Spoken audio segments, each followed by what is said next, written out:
Hello and welcome to State of the Economy. Today we have with us Mr. Ajay Shriram, Chairman of DCM Shriram Limited, as also President of CII, and we are talking to him more as CII President. And CII had recently come with a bunch of recommendations for the government on what they should do in the forthcoming budget, which many say is a make or break budget for NDA. Welcome to our show. Thank you for Mr. Ajay Shriram. So what do you expect from the government in the forthcoming budget? People are saying it's a make or break budget. There are some worries. One of them is private investment is not picking up, which has prompted the government to say publicly that they want to now, at least in the interim or the medium term, give the economy a public investment-driven push. I've heard this from Mr. Jaitley, I've heard this from Mr. Suresh Prabhu, I've heard this from the Chief Economic Advisor, Dr. Arvind Subramaniam. How do you see this strategy playing out? I think you're right. I think for looking at a growth of the economy, what is required is on both sides. One is how do we increase investments? So that raises and gives opportunity for productive growth. Other side is how to increase consumption, which gives a pull to what is coming about. Looking at the first part of it, this investment part of it, what we suggested to the finance minister when we had a pre-budget meeting was under 3-4 different heads. We said, one, please look at fiscal consolidation, which is required for the government finances. Second, we said how to look at making investments more attractive. Third, we said how to increase consumption.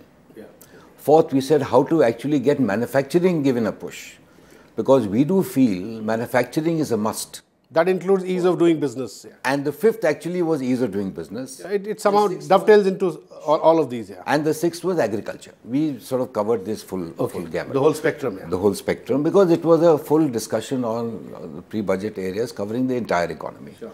The point you are raising is very valid. How do we get investments going? You know, one of the challenges we've seen is that a lot of the PPP projects, which were based on and basically directed towards infrastructure. Sure. Over the last 5, That's 7, a big 8 worry. years. That's not picking up, yeah?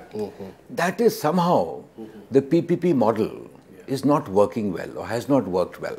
This has been debated a lot. A lot of people are now saying that the PPP model is flawed and it seems to be broken. Well, I'll put it this way. I think PPP model does work worldwide. It's not that it doesn't. Issue comes in is why has it not worked here? And what is the solution? There are two things I'd say.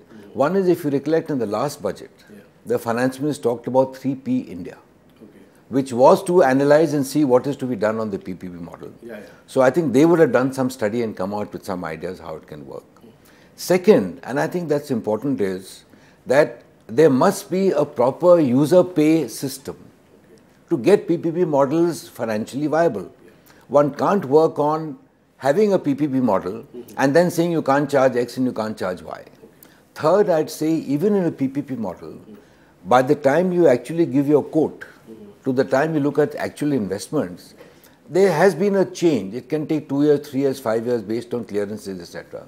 There has to be some escalation clause by which you can actually recover the cost. So there has to be some fair way of looking at PPP models, otherwise the country loses out. And I'll just add one more thing which happened, I think, if I may say, that 8-10 years ago, 7-8 years back when PPP models took off, it was a new experience for India for that scale. And I think companies quoting also got very aggressive. Yeah, sure. So, you know, they started cutting each other. This is what I was coming to. Now, one part of the problem in the PPP models and in infrastructure companies, which the Chief Economic Advisor Arvind Subramaniam recently outlined, is that people had bid aggressively, number one, and private sector companies had also taken on too much on their plate, as a result of which they have very high debt leverage today. Correct. In normally debt equity ratio of about 2.53:1 maximum is considered workable, but a lot of companies have debt equity ratios of 6, 7:1, even upwards of that, and these companies Mr. Gadkari recently said in a TV program that they want to exit. And in fact, Mr. Gadkari seemed exasperated, seemed to express his disillusionment that these companies are actually, he's trying to catch them and make them execute, but they want to exit. Now, how do you resolve this problem of high debt leverage where banks are also involved in PPP projects? And do you think some creative solution can be worked out with the government, private sector, regulators sitting together? I think somewhere will have to be done. Somewhere will have to be done. Otherwise, the nation loses out. And the nation loses out on economic growth, which ultimately loses out on job creation. So I think it's a chain effect which is negative for the country. So I think they all need to sit down together. But I would feel NPAs, wherever they are, and as you rightly said, debts are exceedingly high. And one thing we've learned in business life, the interest meter never stops ticking. Sure. You know, so if you get into high debt, it's like a vicious circle. I think there is also a need for banks to look at all their debts. We have suggested to the government to take care of all these debts. Why don't you set up a separate holding company or restructuring asset company, like say a company like Temasek of Singapore, set up someone who takes over these debts and then work with all the parties concerned to find a solution. Because the projects inherently are good, but the reasons for that could be either delays in terms of approvals or in terms of rates getting too aggressive or some other, the raw material costs going up. I mean, let's be honest, we've had a situation where a lot of coal mines, in the wisdom of the Supreme Court, they said they've cancelled those mines and they're relotting and they're going to go, some of them are going in February. So all these things affect the project. So we have to look at it holistically, but a solution must be found, otherwise the nation loses out. But tell me, Mr. Shriram, if some people want to exit in a market economy, shouldn't they be allowed to exit? Maybe new players can come and run those infrastructure projects. I appreciate, sure, they should be allowed to exit. But there has to be someone else who's willing to come in. Okay. So the issue coming in is if someone is running a debt of 6-7:1. So you need new investors. Who will come in and take over that debt and why? Okay. So there has to be a solution to that, if I may say, a sick situation. Okay. To find a solution for someone to come over and take it over. That's what we've suggested. One more suggestion, if I may mention, we said, why doesn't the government look at raising funds from 2-3 sources for infrastructure, I'm saying. One is aggressively move for disinvestments. We've suggested, on behalf of CII, I mentioned to the FM, please look at a minimum 60,000 crores for next year to get money there. Secondly, for the common taxpayer, can you make some infrastructure bonds which give a tax break? That way savings can go up and that money can go into infrastructure. So have you suggested infrastructure bonds to the government? I have. In that pre-budget meeting, we suggested. And you're saying that these bonds could come to sort of fund some of these projects? Yes, infrastructure projects. We need infrastructure. And there are two ways. But what happens with the equity problem? The key problem is that... we want the government to come in. Okay. What we are saying is let the government comes in as an equity partner. Okay. Let them move for the clearances. Let them move for getting majority of the work done. Thereafter, have a partnership with a private sector company who can maintain the project, collect the revenues, and share it on an equitable basis with the government. And be tight on that, be firm on that. But the other side is, and I'm coming back to this point again, Venu, a user must pay. If someone gets a benefit, you can't expect that the state finances it all. Or we can't expect that, someone says, because, I'm 5 kilometers close to it, I won't pay. Why should everyone not pay? If someone has a car... This will require fixing of state electricity board... State electricity board, the road toll tax, all user charges, wherever they are. After all, it is giving a benefit to the individual. It's giving a benefit to the citizen. So someone has to pay. But tell me, why has the government taken so long to figure this out? I mean, what you're saying to me seems very simple and commonsensical, that you create some SPV, government body, a government-driven special purpose vehicle where government infuses equity, takes over some of the infrastructure projects, puts in money. It's not so easy also. Issue bonds. I agree, it's not so easy either because government has to have their finances available. After all, fiscal consolidation, they want to peg their deficit at 4.1%. You said you want fiscal consolidation. Yeah. At the same time, you're also saying that you support as CII. You work on a project. On behalf of CII, you support public investment-driven growth. Yeah. So don't the two objectives clash? Not really, because if you do disinvestments, can you pause today at 4.1? Can Jaitley, suppose Jaitley says I pause at 4.1% of GDP fiscal deficit, I won't go further down as per the fiscal roadmap, committed roadmap, because the economy needs public investment, and for 1 or 2 years we pause here. Will the market take that positively? I think if infrastructure movement actually starts and happens, to my mind, the market will take it well. I am saying even if 4.1 becomes 4.2, but I think and if you the sure money that is it's used productive? well, it's being used well. If the money is used well and you get the benefit out of that, so what you're saying that I think it's good for the growth of the economy. So that means what you're saying is a quality fiscal deficit which is productive will be appreciated by the market. With the market. And secondly, you don't think global rating agencies will start crying? No. If they start seeing something. And secondly, I think why you're saying why is it because not happening? They're quite fundamentalist about fiscal deficit for some reason. I appreciate, but I think the government has, in the last 8 months, they've done a lot of reforms. It's been a positive direction which is coming about. I mean, our appreciation of the government's actions is seen across the board. I will give an example. This morning we had a meeting with the finance minister of Germany. I mean, they're appreciative of what the country is doing. Second is, this government has been there only 8 months. You know, some of these structural changes take time. You know, you can't expect that overnight it will happen. So and it's PPP is one big structural issue, PPP, right? Infrastructure. I think both these have to be worked on. Infrastructure investments have to come in. It's a major piece which this budget needs to be addressed. And today, frankly, one can get funding at very low costs. Very low costs, Japan, etc., like the Prime Minister when he went to Japan. Sure. They're talking a very large funding. So you're absolutely right, because yesterday I heard Mr. Piyush Goyal saying that on NTPC's balance sheet alone, he can get $15–20 billion from international financiers, but you need the right avenues to invest. We'll take a small break here. Please don't go away. Keep watching RSTV. Welcome back to State of the Economy. We are having a conversation with Mr. Ajay Shriram, President of CII. Mr. Shriram, you spoke about fiscal consolidation, right? Now, there are conflicting objectives. The government is talking about resorting to public investment-driven growth, at least in the interim until private investment really picks up. Our investment savings rate also have gone down a lot. Now, Mr. Modi, Prime Minister Modi was at a function yesterday where he told a whole lot of businessmen who were there that they should not think that government can do away with subsidies, because, and he's also said repeatedly that government funds are first and foremost for the poorest. So there is the government is also on an ideological plane has certain conflicting objectives, which is, at least in the interim, they have to spend money on social welfare. I don't think that they can scale down social welfare dramatically. So how do you then deal with the fiscal issue? I think the Prime Minister is absolutely right. For a country like India, where over 60% of our population lives in rural India, our below the poverty line percentage is high. People need help, and we must do it. Issue is it being targeted correctly? Is it reaching the beneficiary?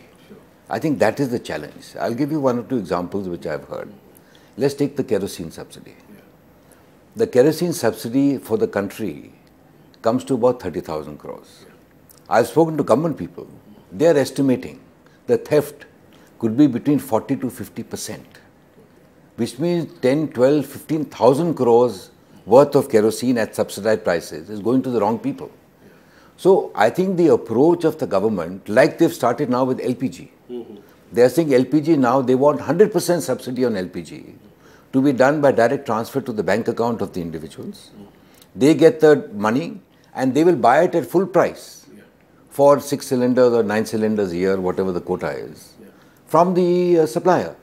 I think the targeting of subsidies is the challenge, which I appreciate. In 4 months under the Jan Dhan Yojana scheme. They expect by end of January to open 100 million 10 crore accounts. 10 crore bank accounts of people who don't have bank accounts. Second is, let's take fertilizers. Urea. There is some news that even fertilizer they want to open up on a zero duty import basis. It is logical because today the pricing of urea vis-a-vis P and K is so skewed that the farmers end up using 2 times or 3 times the urea. Sure. So the NPK ratio for soil health is getting vitiated against a normal of 4:2:1. With this is running over 8:3:1, which is not good for the soil. So they want to bring a parity. And secondly, urea, the estimate is, no one knows for sure, but because it is so subsidized, a lot of it is smuggled out of India into Bangladesh, into Nepal, into all these, which India is losing out. So we in fact even suggested once, why to color the urea? Now they've allowed 100% neem coated urea, which is very sensible because it's a value add to the farmer. And urea, and fertilizer subsidy is also very high. It's about 90,000. Well, actual fertilizer subsidy is over 100,000 crores, which I saw the figure a couple of years back. I don't know the exact now. It was more than the defense budget of the country. Tell me, given so cheap. There's another worry, Mr. Shriram, that the government has the right intentions, but there are other extraneous issues which are coming in the way of the government. For instance, in recent times, the parliament got completely paralyzed because certain sections of the Sangh Parivar, they raised a lot of issues which were extraneous to the imperatives of economic development, Ghar Wapsi and all kinds of other, Ayodhya temple. These are issues which generally was assumed that it won't come in at least the first 2 years and the government will be allowed to work. But then they came up and people are somewhat concerned and worried, although the Prime Minister has stated that, that these elements won't be allowed to sort of interfere with the development agenda. But what is your sense? I mean, I hear that businesses are a bit concerned.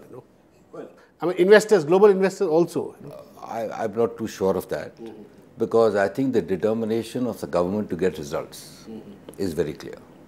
They couldn't get it there, they've gone it through ordinance.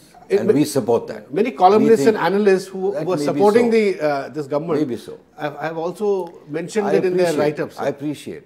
But if you look at it this way, the government is moving towards getting things done. I think that's the important part of it.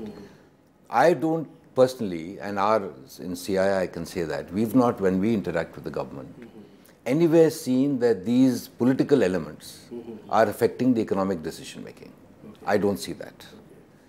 Let's be honest. So internally you see them pretty determined to... Absolutely. And the government has said so. I think Mr. Jaitley made a statement also at the summit, Mana Summit recently, that as more and more states are going in for elections, hopefully they will win those states. So their position and then the Rajya Sabha will improve. As he used a phrase, I understand, was the creeping acquisition route is being used there. Is coming there. But I think but I agree with you. Yeah.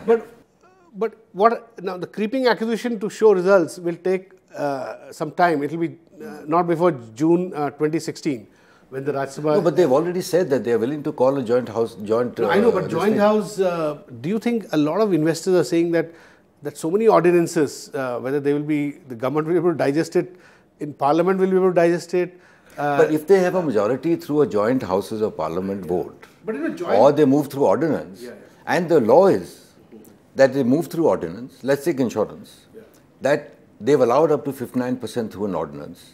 During the tenure of this law under the ordinance, if, for the sake of argument, it is not approved later on, anyone who's done it in the interim is legally right.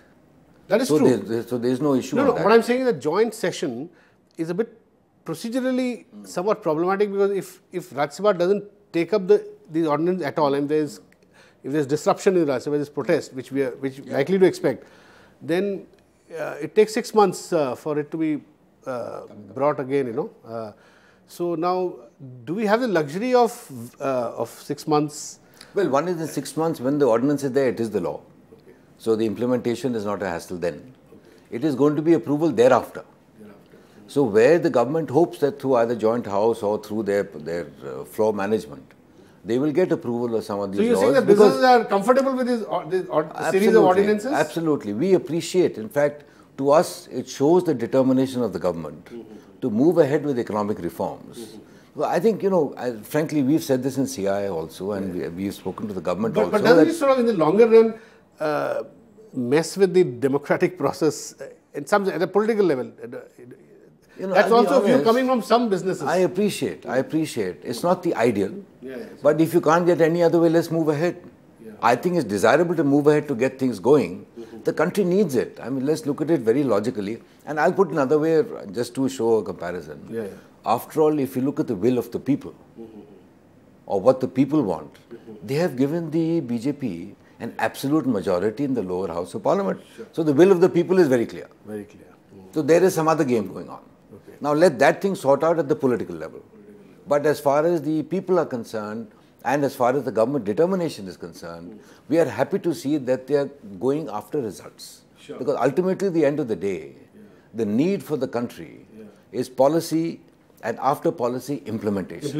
It is implementation.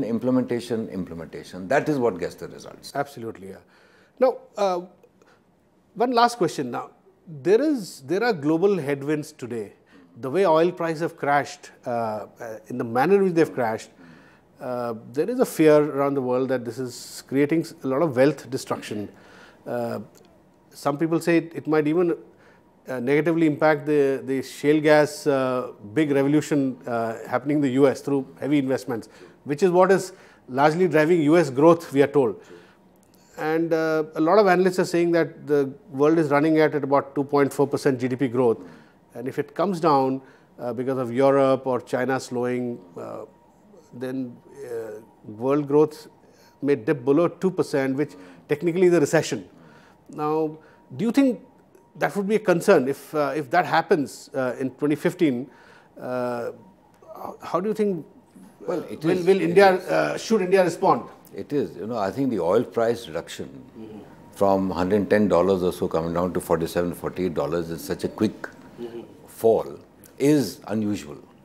And it is not something anyone was prepared for. I understand the shale pricing is about $60, $65 if it comes below that. So in a way, for some time, yes, a lower oil price may be good because it helps the economies of countries which are importers, not those who are exporters. But ultimately, at the end of the day, if the exploration comes down, economic growth is going up in many countries. There could again be a mismatch by which the oil price can go higher. So I think managing the oil availability and pricing, I would feel $48, $47, $48 is very low. And today what the worry of many corporates are and many economies are, the write-off which oil companies will have to take on their stocks. The unemployment which will be generated because of this low price, the unviability of new activity. In fact, some of the existing oil extraction facilities are going to become unviable. And oil is also an asset class, so it's an asset class. So shale is again a matter which is a concern. But on an overall economic growth point of view, fortunately, United States, which is 1/3 of the world's GDP, is growing at 3.5–4%, which is solid for that sort of an economy. India is looking well compared to last 2 years of sub-5 year. China is slowing down. China is slowing down a little bit. We appreciate, but the other side, the other countries, Indonesia, Vietnam, Philippines, all these countries are pulling up. If you see in Europe also, some countries are moving ahead well. Germany and others are doing well. Yes, there are some areas of concern. So it's a mixed bag generally. It's a mixed bag. But I think the feeling is for India, one majority of India's economy depends on the Indian market.